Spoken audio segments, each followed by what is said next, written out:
Hello, everybody. My name is Morris Wilson. I want to thank you for joining me today. Today, we're going to talk about getting lower cost risk and high returns by investing in index funds. I'm very excited to share this information with you. Okay, I think it's going to help. Stay tuned. What you're going to learn stock market basics, organizing your finances, how to find the right index fund. Okay, and create a portfolio of ETFs, how to find the right broker and or index fund company, how to create a reinvestment plan. We're going to talk about dollar cost averaging, how to understand the differences between an actively managed fund and an index fund. And that's very important. I'm going to go into that into a little bit more detail a little bit later on. And how to choose index funds and ETFs that are right for you. We're going to talk about how to evaluate funds based on expenses. It's very important. How to evaluate funds based on risk. That's also very important. And we're going to talk about how to identify and understand a target date fund and how to research and choose an index fund that's right for you using a few tools that I'm going to show you. My mission statement. My mission is to empower beginning investors to be courageous, take action, and to get over the fear of investing. It's not super complicated. You can do it. Okay. And once you have the belief, then you can make the money. The money usually doesn't come before the belief. So I want to empower you to take notes, and I hope by the end of this course, you'll realize just how simple it is to get started. And then we can make some money in the stock market. We're going to see how easy it can be. And I want you guys to send me your testimonials. Let me know how everything is going for you. And let's motivate each other, guys.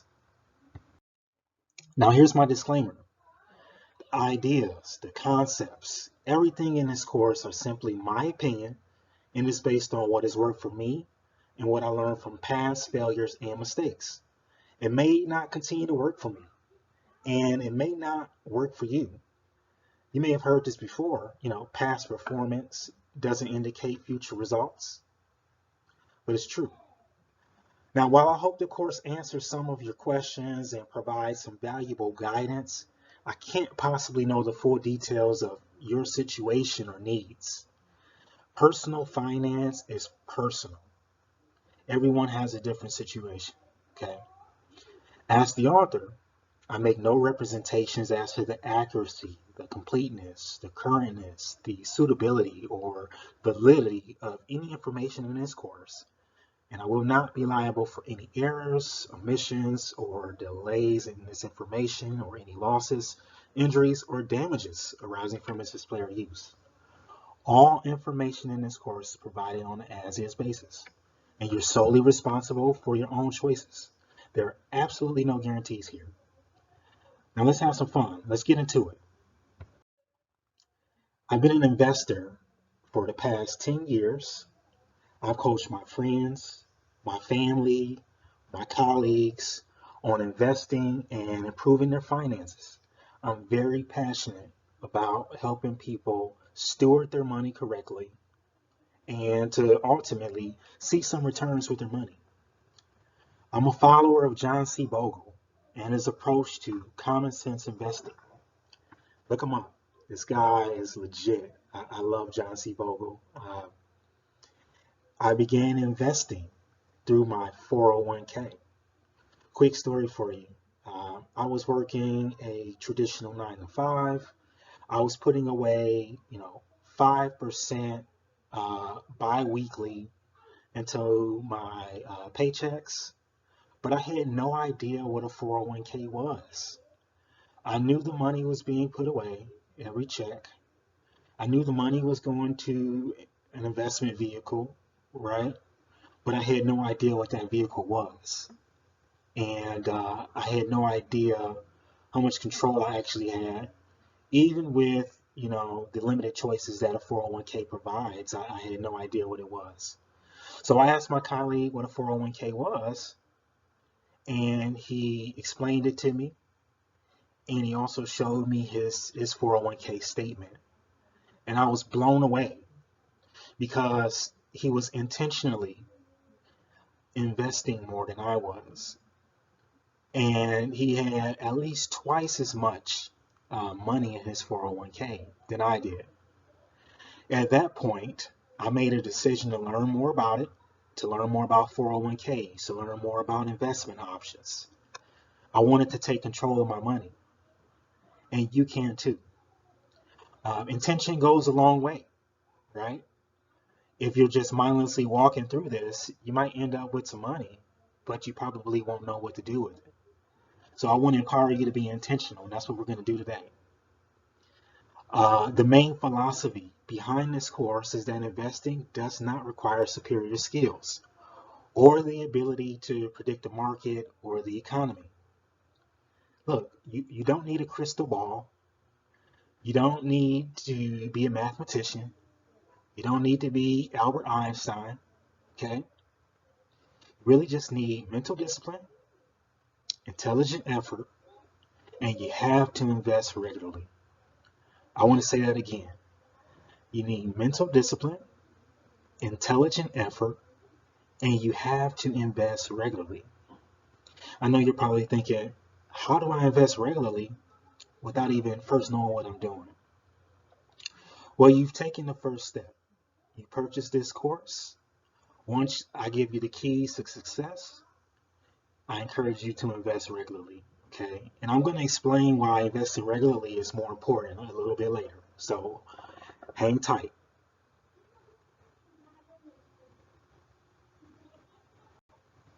Okay.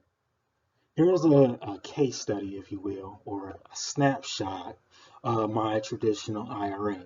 Okay. And there's a few things that I want you to pay attention to. Okay. Number one is that this account is from 2018 through 2021. So we're looking at a 3-year average, okay, which is not a whole lot. You know, I'm a long-term investor, but let me explain. I left my traditional 9 to 5 job in 2018, early 2018. I had a 401k. I rolled over that 401k to an IRA, okay? And at the time, I had a little over $13,000 in that 401k that I rolled over to this account. As you can see, the investment returns is a little bit over $8,300, right? For an ending balance of almost 22K. And you can also see to the far right, or maybe far left on your screen, I'm not sure, but the rate of return is 16.9%. Okay. So here's a few things that I want you to notice. Let's take a look at the chart here. If you go here, you can see that the money was deposited and there's a incline as we approach July 2018. And as we approach January 2019, there's a dip. Okay, a very noticeable dip there. Now, I can't remember what the market event was in, you know, late 2018, early 2019, but it appears that, we took a dip here. Then as we approach January 2020, things are looking up. And then I'm guessing this is March 2020. This is probably, the second dip is probably when, the pandemic began. Okay. And then, wow, you notice another steep incline from January 2020 to today, right? And that's very interesting, by the way, because as of today, we're still in a pandemic. But my point is that over a period of time, you can see a gradual increase of the ending balance, of the balance here, okay? Now I'm going to show you what's been working for me. And I know $2,000 isn't a whole lot in this particular account. I do have other accounts. But what I want you to see is that it doesn't matter what the amount is here. Uh, if you can get a rate of return of 16.9%, you can very well become wealthy. I mean, and this is assuming that you are investing regularly, you're contributing a substantial amount of your savings into your investment account, but 16.9% can get you wealthy. Now, granted, you're not always going to get 16.9% returns. But what if I can show you how to get, 8 to 10% returns over, a 20 to 30-year span? Okay, you're going to have some outstanding performances, between now and the time that you may decide to retire. So I want to help you out, and I want to give you a push in the right direction. Okay. Now, why index funds? Warren Buffett said most investors, both institutional and individual, will find that the best way to own common stocks is through an index fund that charges minimal fees. Now, there's a lot in that statement, but what I want you to get is that index funds have minimal fees. Okay? John C. Bogle said that index funds eliminate the risk of individual stocks, market sectors, and manager selection. Only stock market risk remains. Okay? I love that. I love that quote. And here's my favorite. The index fund simply owns corporate America. You're buying an interest in each stock in the stock market in proportion to its market capitalization or market cap, and then you're holding it forever. You know why I love that quote? Because when you embrace the index fund strategy that I'm about to show you, you can take your stock investor hat off and you can put your business hat on. You can make money without necessarily knowing everything about the stock market. Okay? That's the beautiful thing about this. John C. Bogle believed that the stock market is just a giant distraction. And I agree. We're going to be focusing on the strongest businesses in America, okay? And the underlying value of those businesses. Okay, we're not worried about whether the stock market goes up or down today. We're technically investing in the strength of corporate America. Historically, the S&P 500 and the total market index fund, stock index fund, has brought 8%, 8 to 10% returns historically. So we know that this is going to work if we put in the effort and if we put in intelligent effort. Okay. What is the stock market? Now, even though I believe that the stock market could be a giant distraction, I think it's still important that you at least know what it is. So for the sake of this course, I'm going to explain it to you. The stock market is the market in which shares of publicly held companies are issued and traded either through exchanges or over the counter market. In other words, it's a place where you can go to buy and sell pieces of ownership of a company. Investors gain an ownership of a company. They get the assets and the earnings, a fraction of the earnings, a fraction of the assets, and they get earnings and they get the ownership. Okay. Why would a company want to share its assets and its earnings with investors? Because it needs the money. Okay. A company may need money to expand their businesses, buy other businesses, do many other things, right? They can also raise money by borrowing money. Okay. So it just depends on the situation. Okay. But what we're going to be doing is basically buying fractional shares of companies. We're going to own a piece of a company. Let's use an example. Let's say that Mo's Pizza, has a pizza shop. Mo wants to buy a pizza shop and the cost is going to be $1 million. Since Mo doesn't have the money, she has two options, right? She can get a bank loan of $1 million for which she has to pay interest on, or she can sell a certain share of the company to an external investor for the money. So again, in this particular instance, if you're in the stock market, you're the investor, right? And the moles of the world, they're looking to sell those shares to raise capital. Okay. I like to think of a Shark Tank, right? The companies are selling you on the earnings and the profitability and the vision of the company, right? And you, as the investor, you're deciding if it's worth your money, right? You're deciding if the returns are reasonable. You're deciding if it makes sense or if you're going to pass on the investment, right? So that's a very high level overview of what we're doing here, okay? Now, what is a mutual fund? A mutual fund is an investment vehicle made up of a pool of investors collected from many investors for the purposes of investing in securities such as stocks, bonds, money market investments, and similar assets. So let's use that pizza example again, right?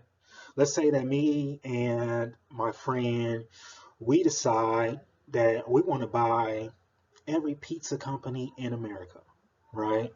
We're going to say, hey, you know what? I'm going to put all my money into this account. You're going to put all of your money into this account. We're going to put both of our money in this account. We're going to share this account together. That way we have more buying power, right? Because you're putting your money in, I'm putting my money in. We can both divide the companies and own a piece. But since we are putting our money together, we're able to buy more companies. Okay? And it's the same concept with mutual funds. You're sharing your money with a pool of other investors, thereby increasing your buying power. You aren't buying an entire company, you're buying fractional shares of these companies, but you're also able to create a portfolio with different slices, more slices, but you can also diversify. Since now that you have more buying power, you have the power to buy more companies, if that makes any sense. Okay? So again, I don't want to overcomplicate it. Just remember that you're going in with other investors and you're able to buy fractional shares as a whole, as a unit.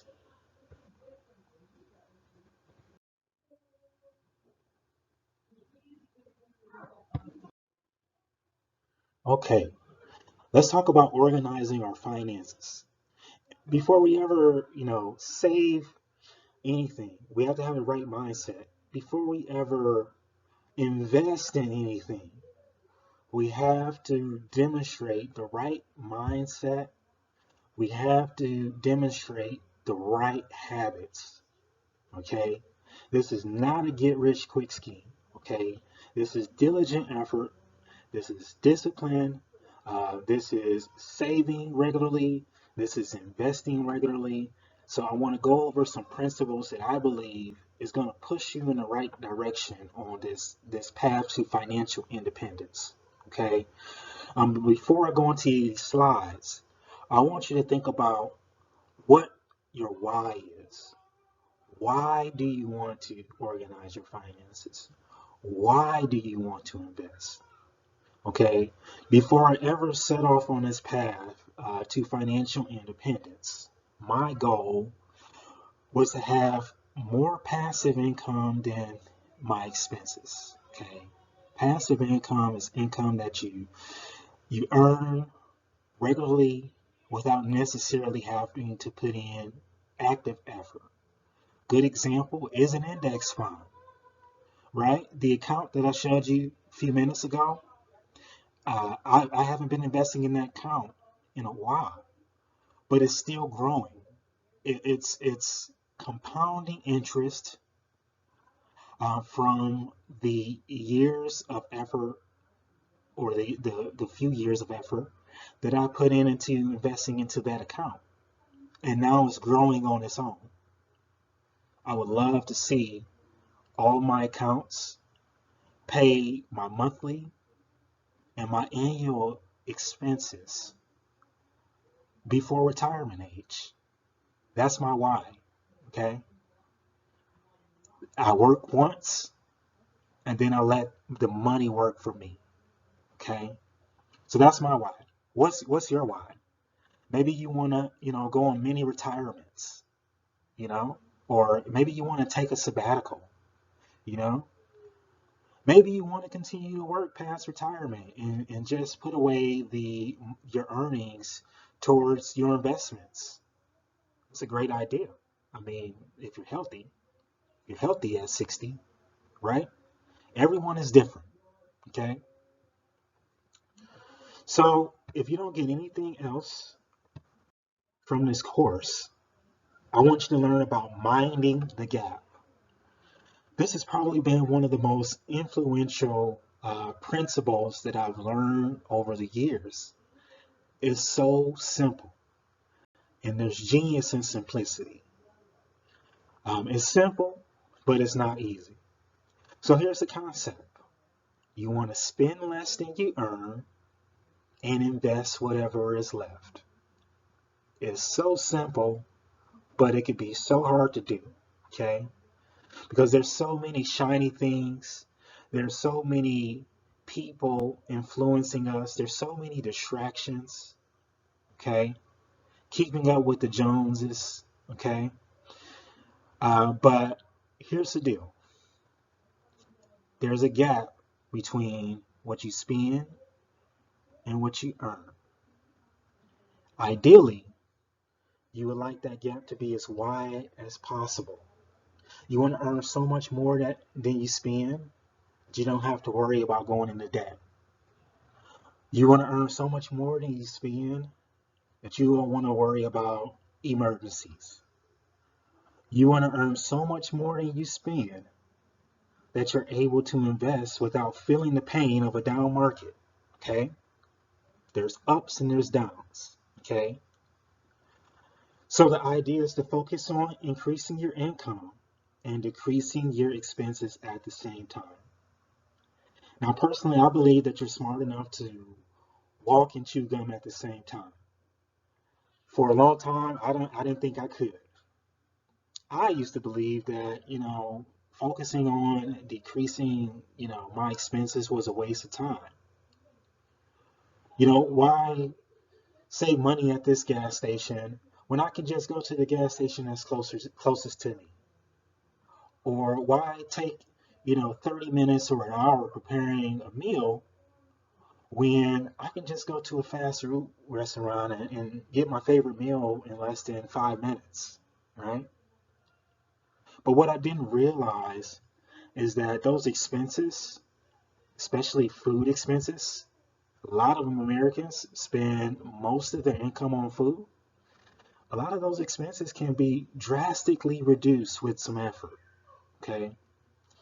You can save hundreds, maybe even thousands of dollars a year just focusing on, reducing your expenses. I could have, took the time to learn how to cook.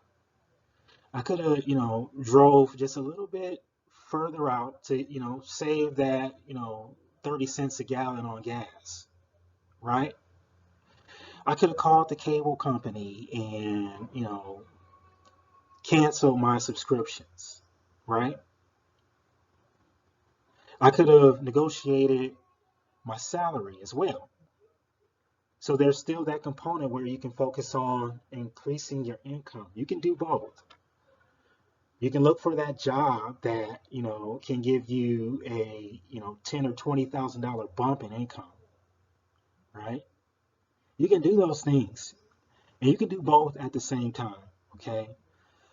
Don't let the gurus fool you into thinking that, focusing on decreasing your expenses is a waste of time because you can save, thousands of dollars a year. But you also want to keep in mind that there's only so much that you can save. You're not going to get rich clipping coupons, okay? You also want to focus on increasing your income. You might want to, take that class that's going to, increase your skill set. You might want to get the licensing and the certifications that you need in order to get that raise, right? You might want to search for jobs that have shown a steady increase of pay and stability over time, right? That's not going to hurt, okay? The solution is to earn more and focus on spending less. So that's very important. Here are some other financial tips that I found useful on my financial journey. You can eliminate impulse spending by just sleeping on it.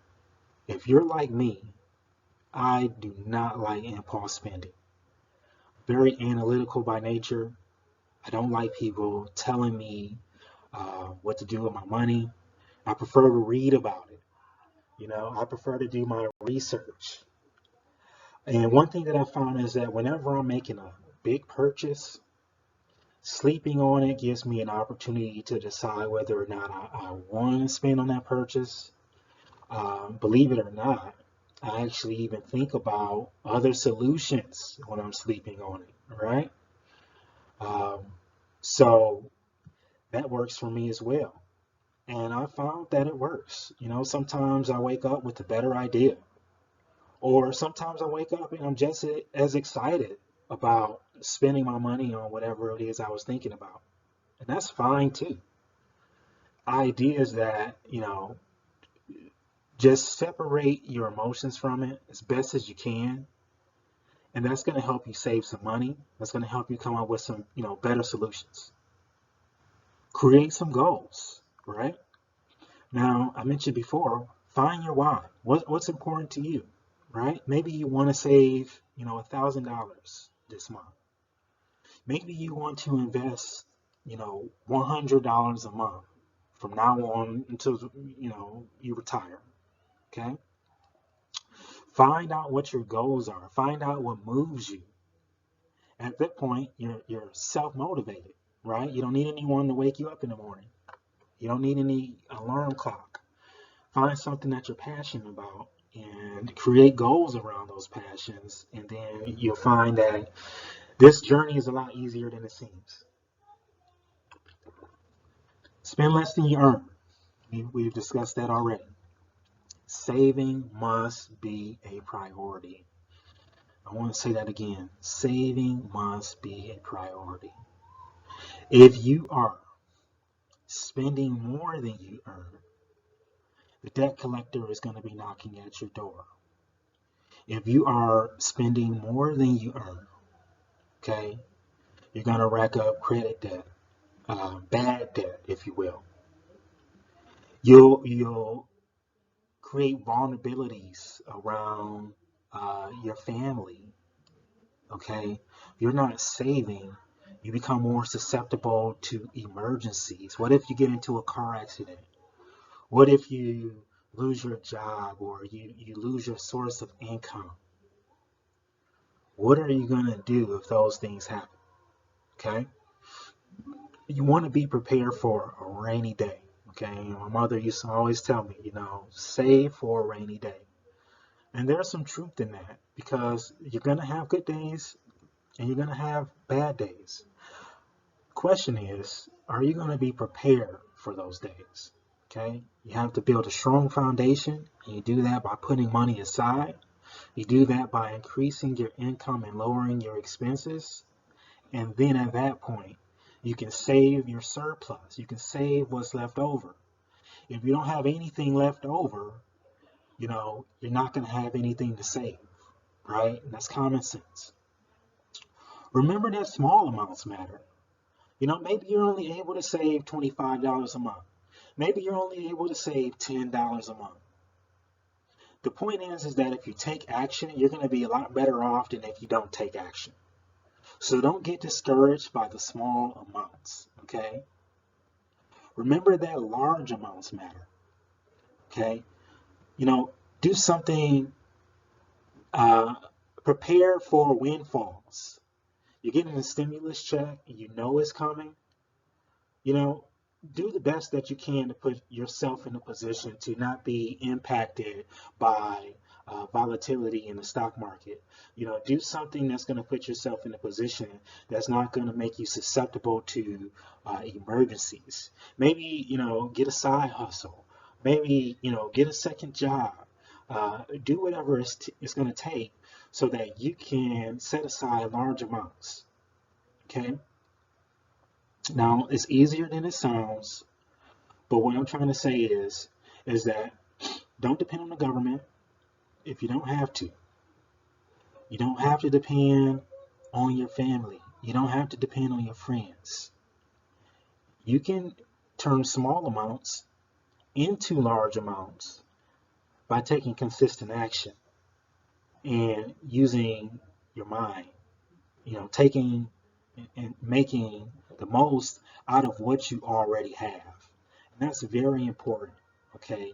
Because if you're looking to spend less than you earn, you got to have some gratitude, okay? We spend money when we chase things that we don't necessarily need to impress people that we don't necessarily like. Find contentment, find gratitude in what you already have, and you're well on your way to saving money.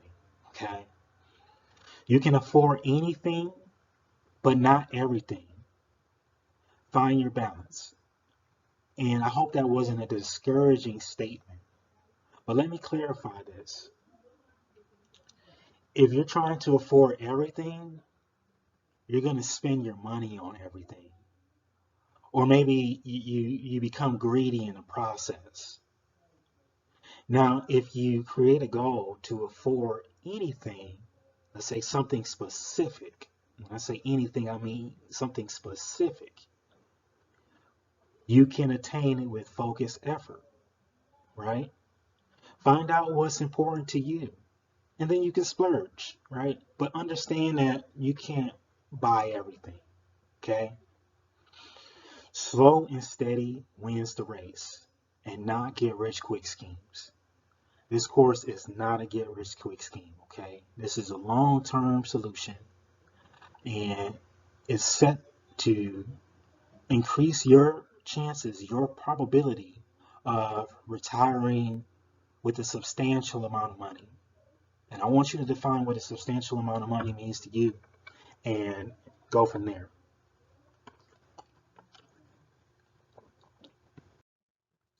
Here's some more financial tips.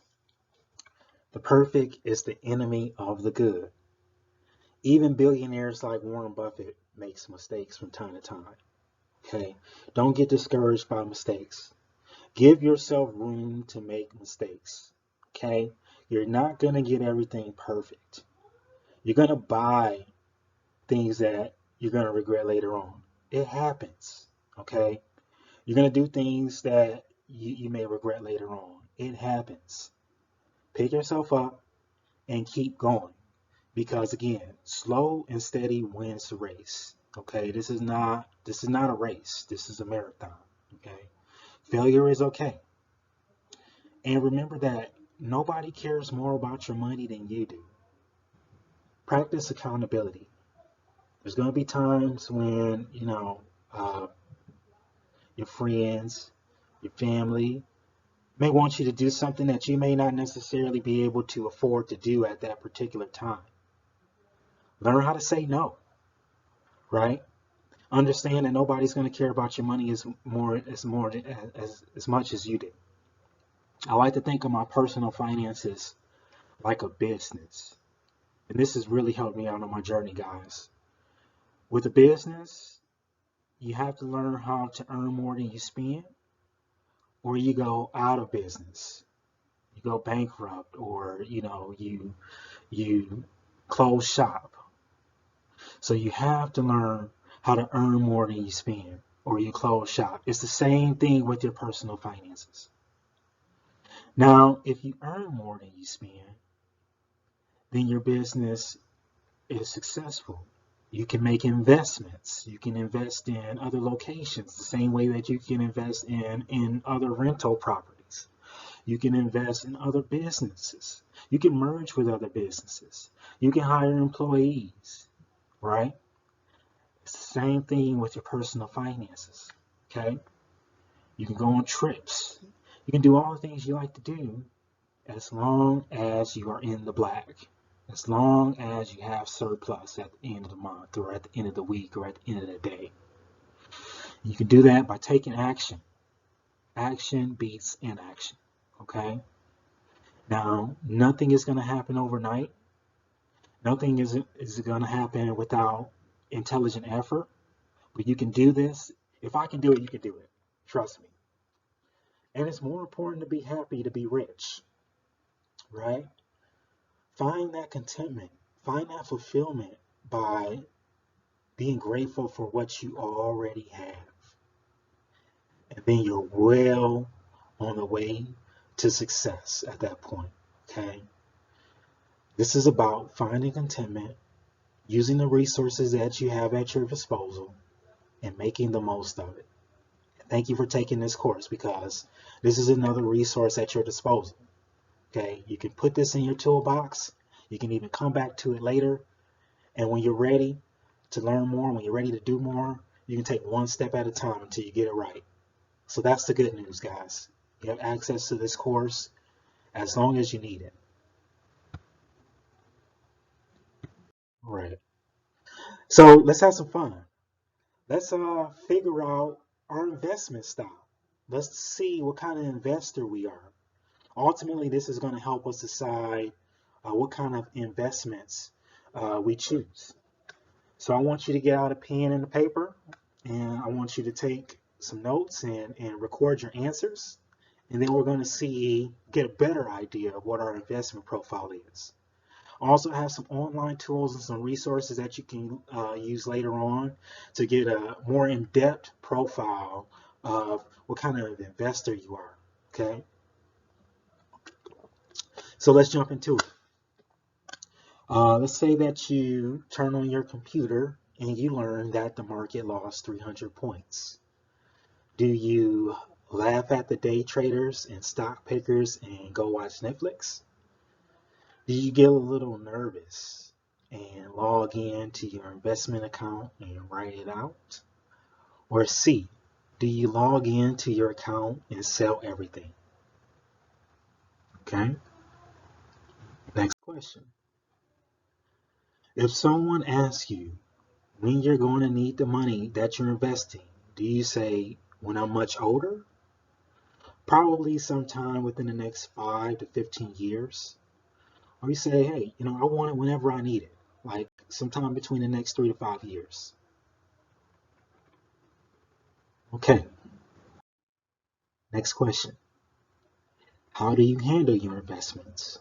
Do you A, you want full control and want to customize your portfolio exactly to your liking?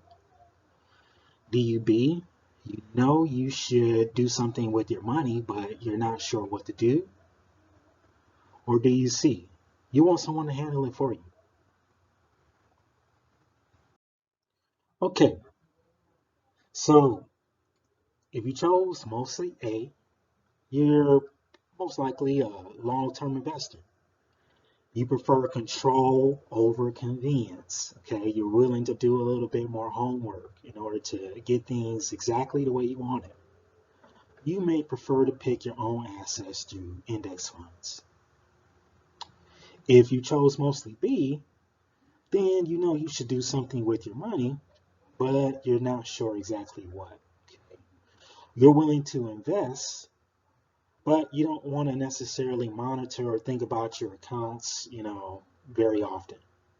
You may prefer target date funds. Okay.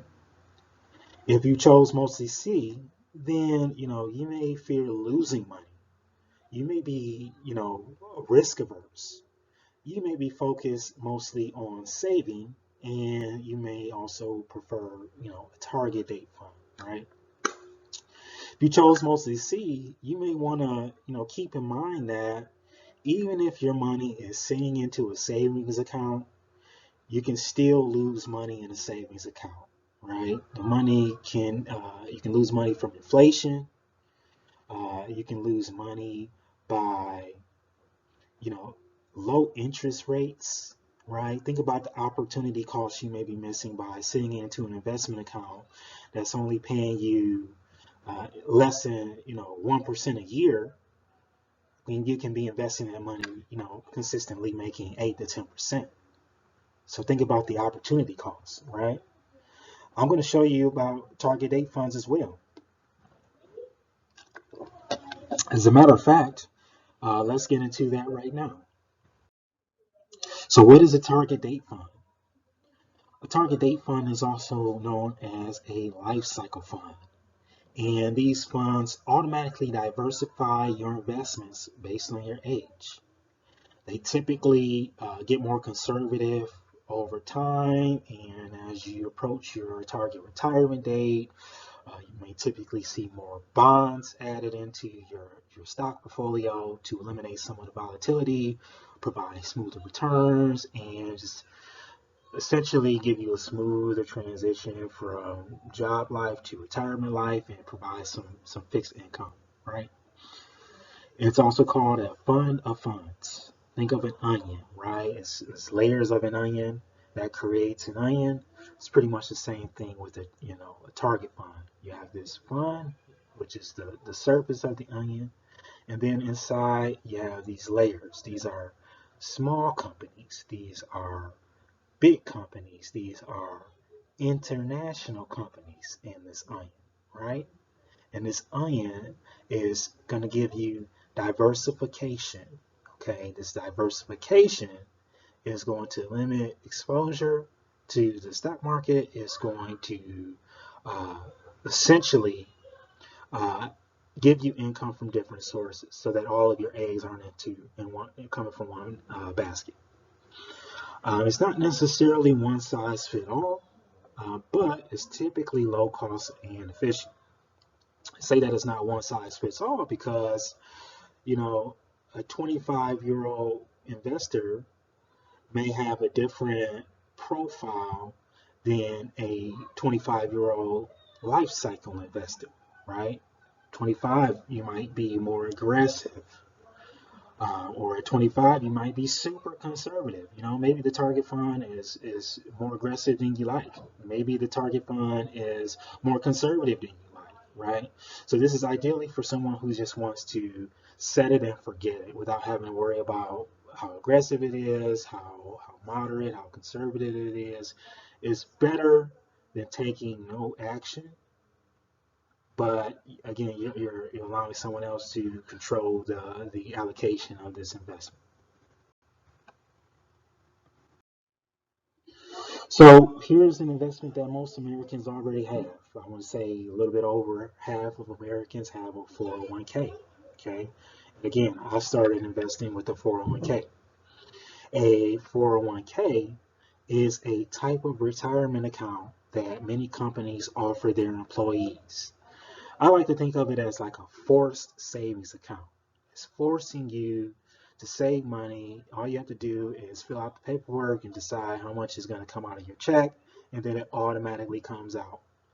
This is great because if the money gets in your fingers first, it could be a little bit harder to just set it aside. But if it's, being saved automatically, you're not really feeling that pinch of the money coming out. And it can really grow over time if you just leave it alone. Okay. Employers may offer a match. Now, match is free money. And I encourage you to take advantage of it if your employer has an employer match. What is a match? Let's use an example. Let's say that my company gives me dollar for dollar into the investment that I decide to pick. So I'm putting in a dollar. If For every dollar that I invest, my employer is saying, hey, you know what, since you're taking advantage of this plan, I'm going to put a dollar in for you as well. And, since you're doing it through this brokerage that we created a relationship with, we're going to continue to do that up to, say, 5%. Okay. So now I'm enticed to put in 5% because my employer is putting in 5%, and now I'm saving 10%. Okay. This is great because I'm basically saving this money, and I'm being enticed to save more because I'm getting that free money, right? That's great. Now, again, the employer may already have a relationship with the brokerage. I've worked with Fidelity, but some employers, work with Vanguard. I'm sure there's many others. They may have target retirement funds to select from based on age and retirement date. So you might want to do some research and see if they already have those in your 401k. Now here's the deal. Here's the downside, if you will. 401ks may typically have limited options. You may have, three types of options. You might have an aggressive fund, you might have a balanced fund, you might have a conservative fund. Pick what you want. You got three choices, right? I found that some companies, may offer 10 or 20 funds, but not really much more than that, right? So you may want to ask your HR representative, hey, can you send me a brochure of the investment choices that I have with this account? They may be able to help you with that. Now, here's a really good benefit. 401ks, they typically use pre-tax money. Now, this is the good part because money that I'm saving into the 401k is not being taxed yet. Yet. Okay, that's the key word, yet. It's tax deferred. So it's not a tax avoidance, but it's a tax deferral.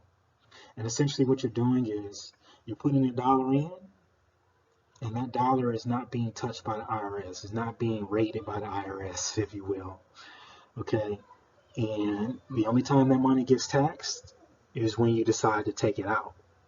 This may work to your benefit because if you're taking advantage of investing very early on, you're able to grow that account, compound that interest, and essentially, substantially increase the account before you get taxed on it.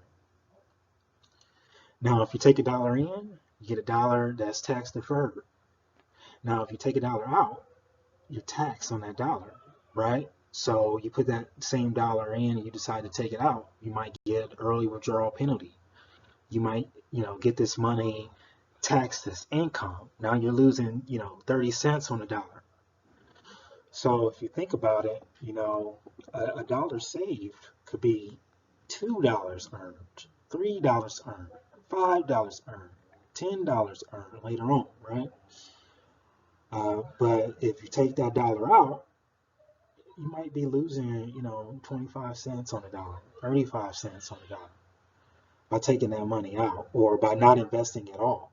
So essentially, you're putting this money away and you're saying, hey, you know what? I'm going to have so much more money by the time I retire that I'm willing to take that tax hit then because I'm going to grow this account. And that has to be your mindset. Long-term mindset, I'm going to grow this account.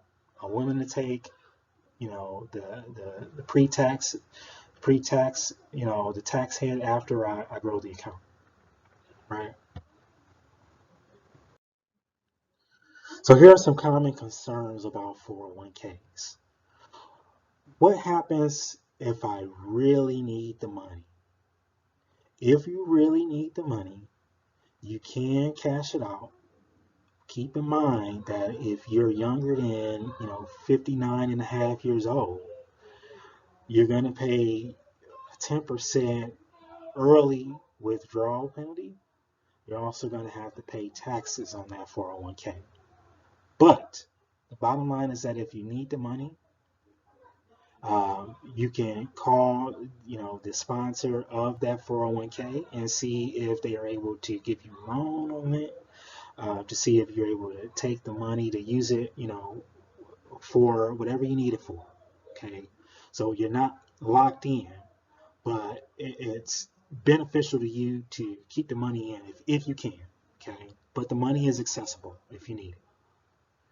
Will I have to pay taxes when I withdraw the money? Yes, you will have to pay the taxes if you withdraw the money. Now keep in mind, again, 401k is not a tax avoidance tool. It's a tax deferral. You're deferring the taxes until later on. What if you decide to switch jobs? You have a couple of choices. You can move the money to an IRA, right? You can roll your money from the old 401k to the new company's 401k. Now, if you roll the money from the old 401k to the new company's 401k, keep in mind that you may not be able to take advantage of the employer match, right? The money that you generated from the other company, you won't be able to match that money with the new employer. Okay, so it's just going to sit there, but at least it's going to be consolidated into one account, right?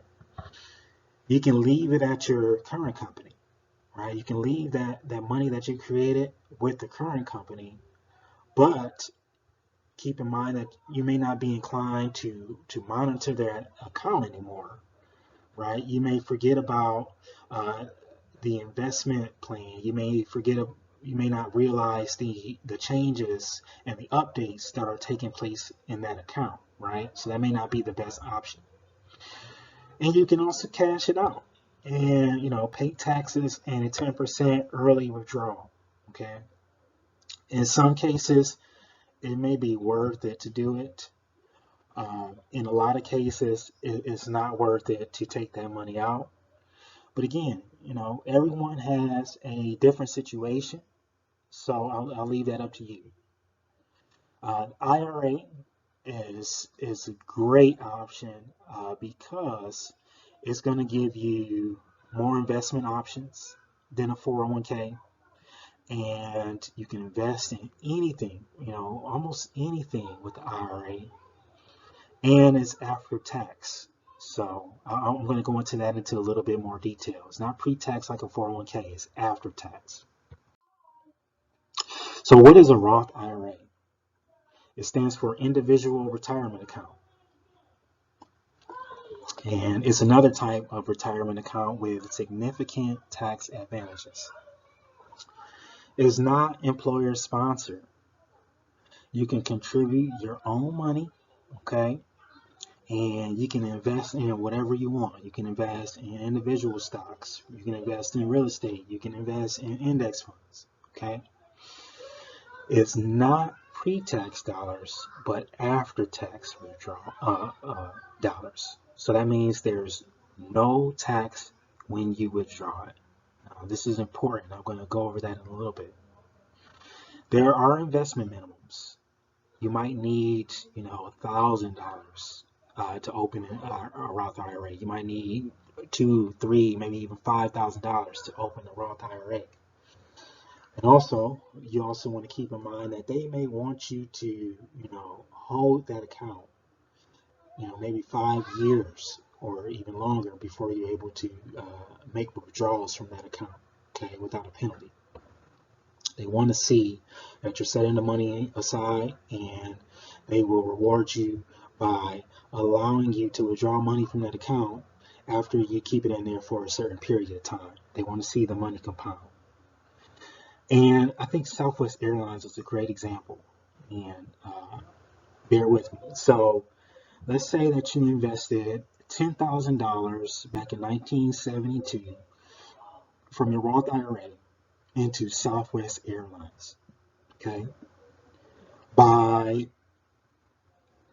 If you would have held that stock until, let's say, 2007, 2008, you would have made $10 million in your Roth IRA account. Okay. Now, the point that I want to drive home is that $10,000 is after tax. So that means that the money that you initially invested into that stock would have already been taxed, and you would have had $9,990,000 upside or profit, right? You decide to take that $9,990,000 out, you're not going to be taxed on it. That's beautiful. You've already been taxed on that $10,000 that you invested. So when you take out that $9,990,000, you're not going to be taxed on that. That's the beautiful thing about investing with after-tax dollars. So the $10,000 was taxed, and then the upside profit is not going to be taxed, right?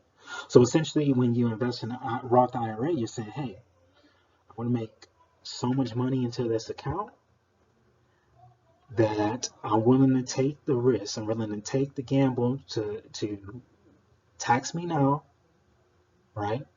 And then we're going to invest the rest. Now, if I invested in, let's say, Southwest Airlines in 1972, I made a $10,000 investment with pre-tax dollars. That means that the $9,990,000 would be taxed when I take it out.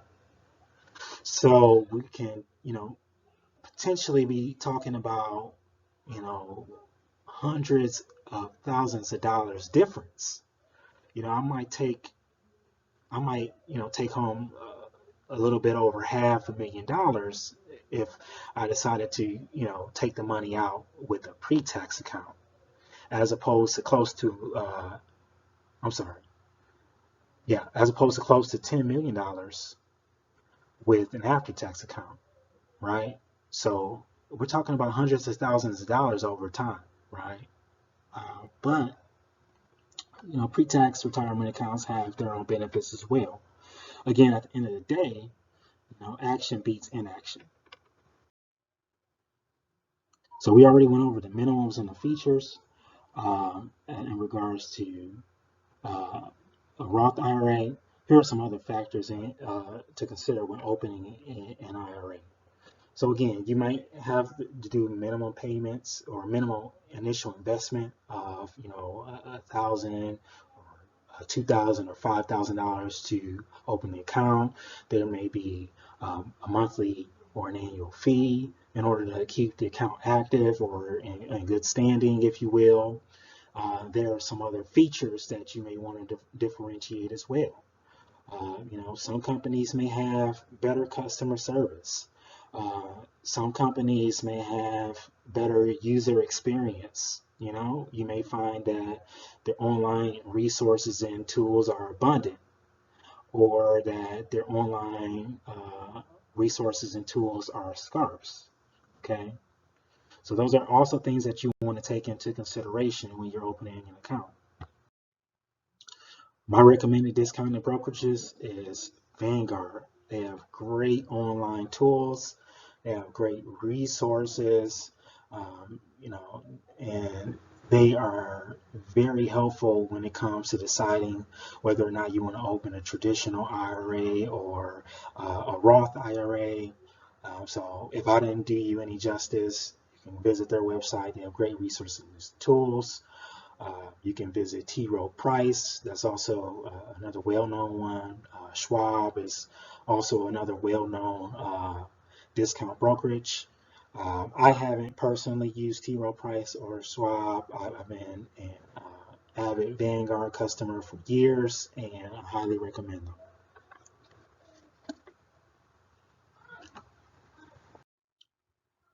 Let's talk about evaluating funds based on expenses.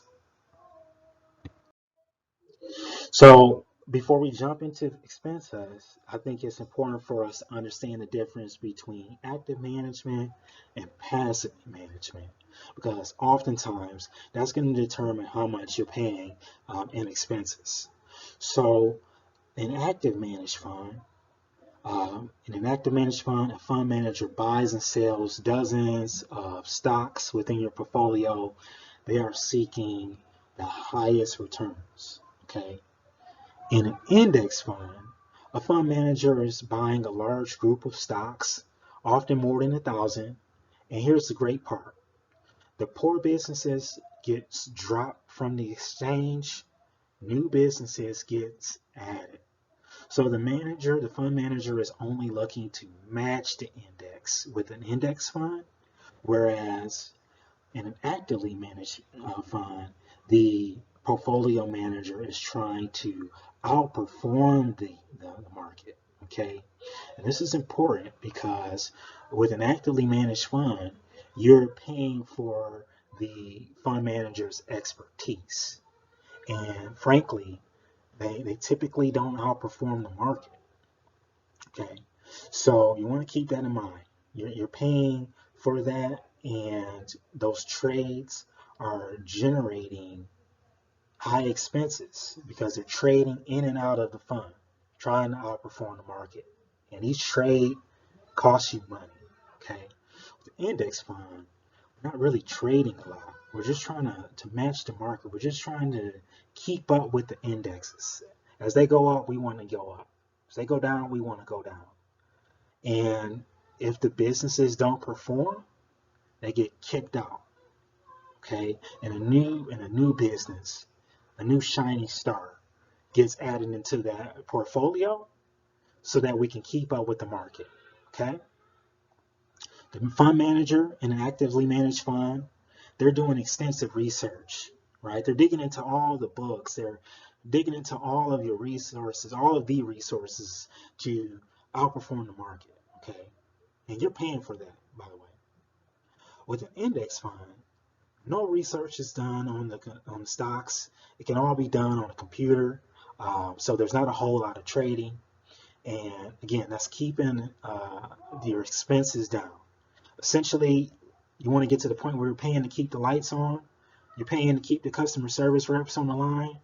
But as far as the stock picking is concerned, we're just matching the index. But here's the good news. Historically, index has performed about 8 to 10% year over year.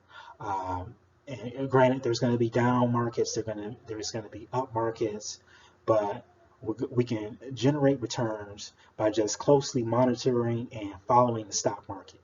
Okay, so we aren't trying to beat the market. Frankly, most of the time, active managers aren't able to beat the market anyway. Okay, probably less than 3/4 of the time they're able to do that, and paying more for it. So, what's a better deal? Let's use an example. Let's assume that you're getting an 8% of return and you're investing $100 a month, right? On one hand, you have an actively managed fund with a 2% expense ratio, right? Let's say 2% on the dollar. And then you have a passively managed index fund with a 0.18 expense ratio, or let's say about 18 cents on the dollar, right? After 5 years, you will have $14,780.52 with a passively managed index fund, and you will have $13,488.50 with the actively managed fund. You'll be paying about almost $1,300 more in fees just by having that active manager get everything wrong for you. All right, I'm just kidding, but you get my point. After 10 years, you will have $21,846.38 with a passively managed fund, and a little bit over $18,000 with actively managed funds. So you'd be paying almost $4,000 more in fees just to have the active manager decide what he or she feels is best to trade in your account. After 25 years, you'll have $70,542.13 with the passively managed index fund, and you will have $44,649.97 with the actively managed fund, and you'll be paying $25,892 more in fees. Okay, so if your decision was determined by fees alone, Index funds will be a clear choice. Now, here's a question I want to ask you. Can your active fund manager consistently beat the market for 10 or 20 years or more and generate returns of 8% or more at least 75% of the time? Okay, ask your portfolio manager that, or do your research and see if those returns uh, have generated, you know, 8% or more, 75% of the time, right? You may find that your stock manager, your active manager hasn't even been there 10 or 20 years. You may find out that they've been, you know, only there for a year or so, right? So again, you're taking that stock investor hat off and you're putting that business hat on, right? If I'm investing into a business, I want to invest into a business that has the lowest expenses.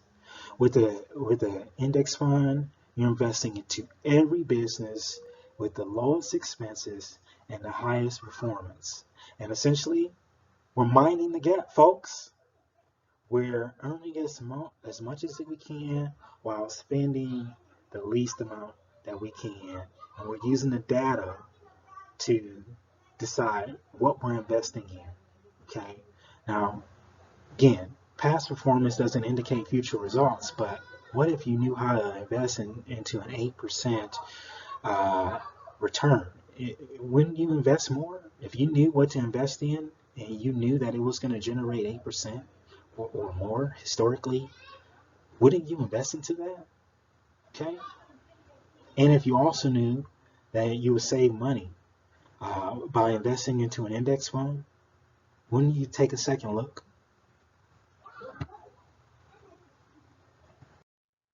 So here's my secret sauce. This is what it's worked for me. Okay, let's jump into it. Investing in VTSAX. That's the ticker symbol on the stock market.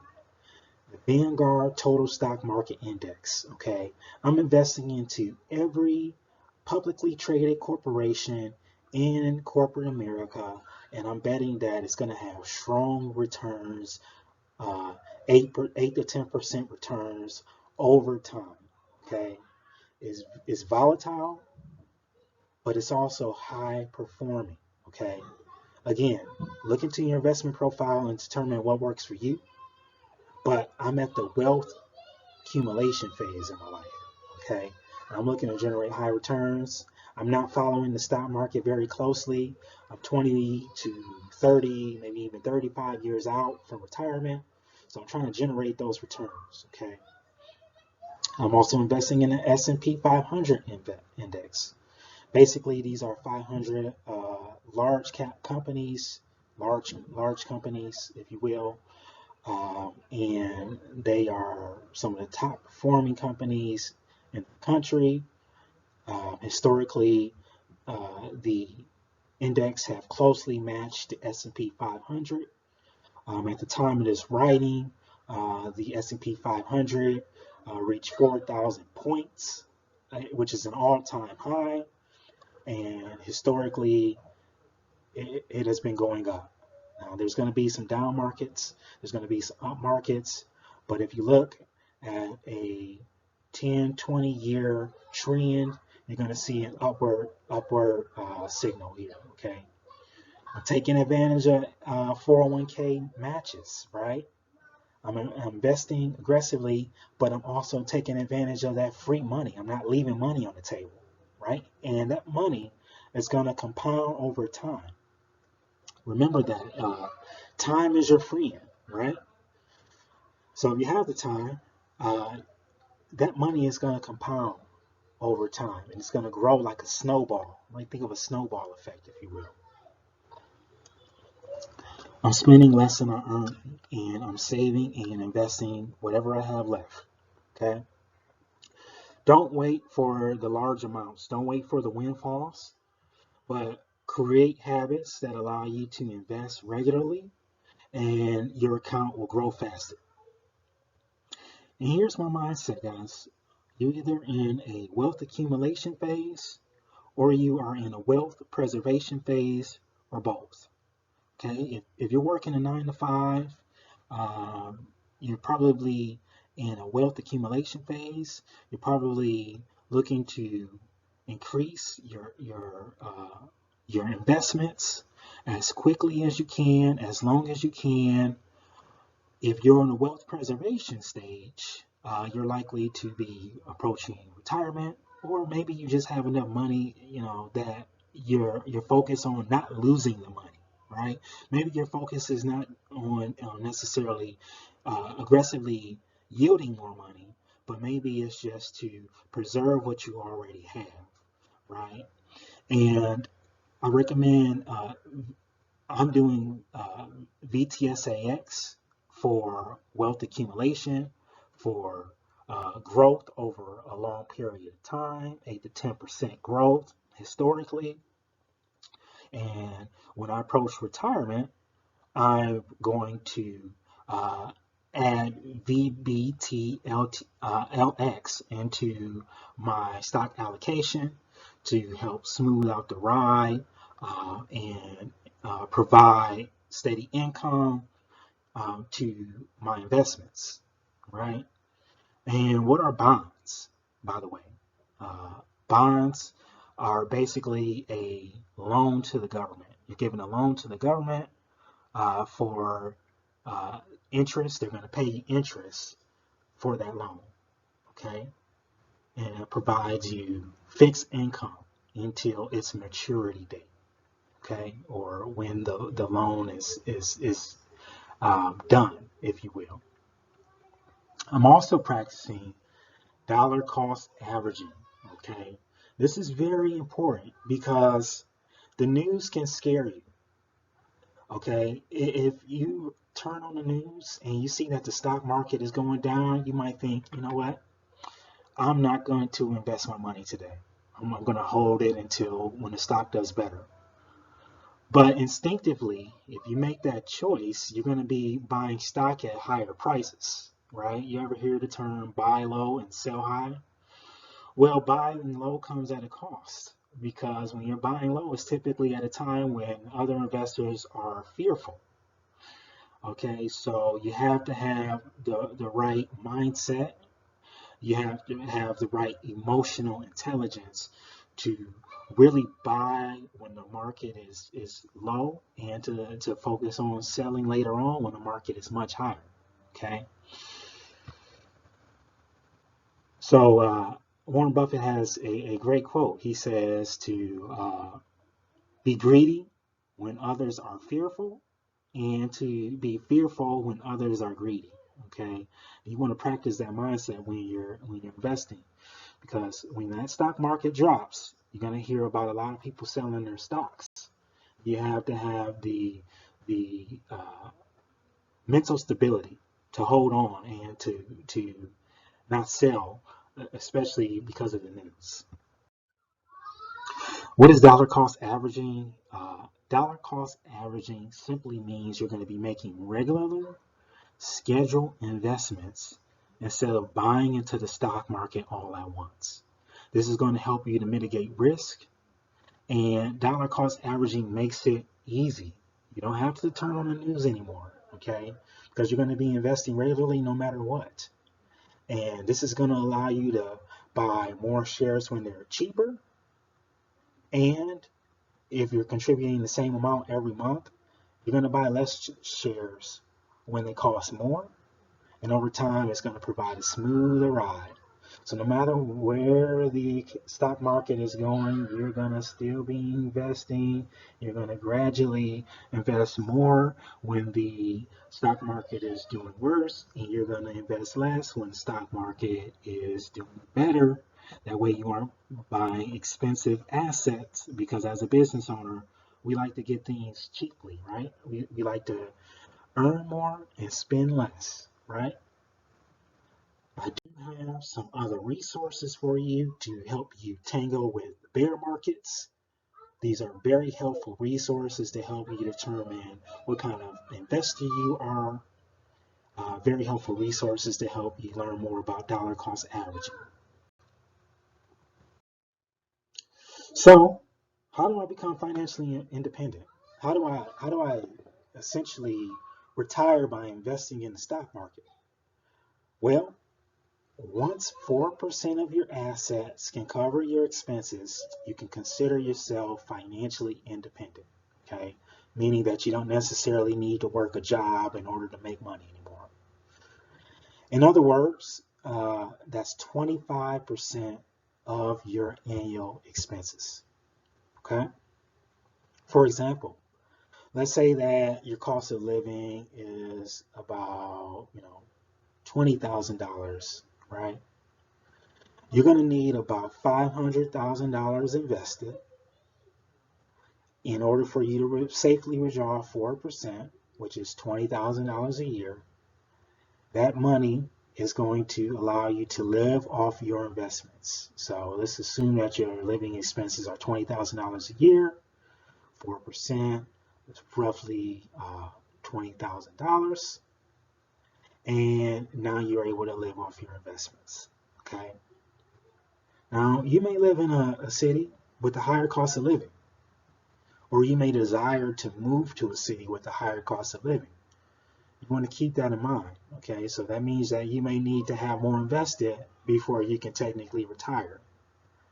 And this is why you may hear about people moving out of the country when they retire, or moving to small towns when they retire, because it requires you to live on less in order for you to not break the bank. Now, the 4% rule is really just a guideline. 3% is extremely safe.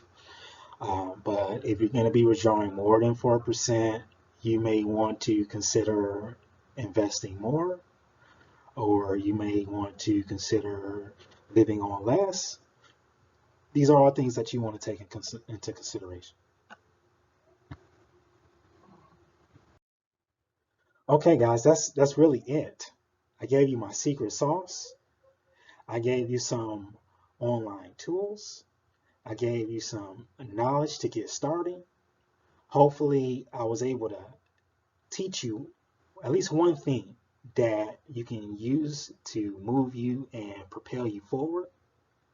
If you still have questions, I encourage you to reach me at on Twitter.